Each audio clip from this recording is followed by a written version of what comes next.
Mag-iisip pa ba tayo o pag-iisipan pa ba natin yung ganitong klaseng quality ng mga pins concrete post at dragon fruit post? Ayan o, kitang-kita nyo naman sa mga mata, di ba? Kung gaano kagaling yung aming pins concrete post or dragon fruit post at yung dual heavy duty natin ng mga molder.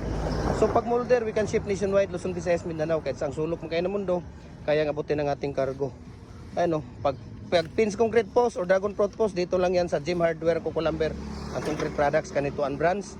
Gem Hardware Cucolumber concrete products, Malulang brands, Triple A and F Cucolumber, no? At saka yung ating mga molders na mga maliliit, no? Iyan, i-follow niyo rin yung Facebook page natin at saka YouTube channel natin. Gem Hardware Cucolumber concrete products, Malulang brands, Gem Hardware Cucolumber concrete products, kanituan brands, Triple A and F Cucolumber. Ang ating personal Facebook account, Felix Tan Pagikan Jr. Ang ating Instagram, Felix_Pagikan 2000. At saka yung ating YouTube channel, Gem Hardware Cucolumber Concrete Products. Para updated po kayo sa ating mga video, lahat ng mga mixing, ratio at tips natin sa paggawa sa lahat ng mga concrete products natin. Tingnan ninyo idol kung gaano kasimple at amazing ang paglagay namin ng mga matting art. Ayan, lagyan nyo muna ng matting art, Loy.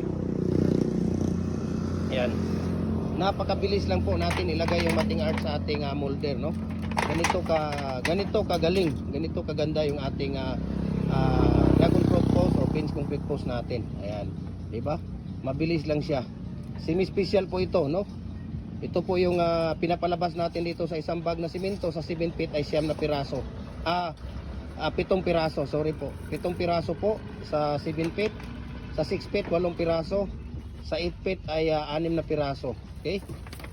Yan po, ang gamit natin dito na kabilya 8mm na RCBC pipe, RCBC or deform bar o rebar. Yung pangtali naman natin ay number 16 na tie wire. So ganun lang po, no? Ganun lang kabilis at ganun kaganda ang paglagay ng ating molder. Hindi pwedeng hindi lagyan natin ng mating art o bakal ang loob ng ating pins concrete post or dragon post. Ayan. So sana magustuhan niyo itong video na to at paki-share, paki-comment at paki-like para updated kayo sa ating mga video. Mabuhay and God bless po sa ating lahat.